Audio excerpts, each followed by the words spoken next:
قدر الله وما شاء فعل. عبد الرحمن المطيري حاول انه يكون على الموعد مع إيلين لفك جبس تبع رجلها اللي عملوا لها عملية، ولكن بسبب الأوضاع الحالية ألغيت الرحلة.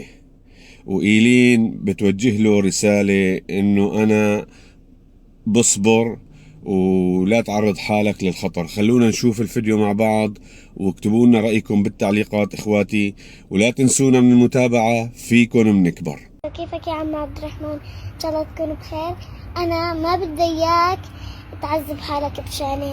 اذا التغت الرحلة او اجلوها انا ان شاء الله صبورة وبستحمل وبنتظرك ان شاء الله. سلام. خلاص الغيت ما عاد فيه. ابد. الحمد لله بالامر خير ان شاء الله. طبعا الغيت رحله حلب.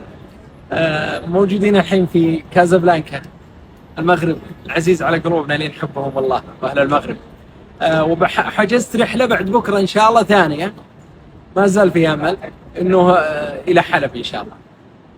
اذا تمت فالحمد لله، اذا ما تمت فانا بقول لهم افتحوا جبس بدون ما اكون موجود، لاني والله خايف على رجلها تتعبها ولا شيء من الجبس، ويكتب الله الخير.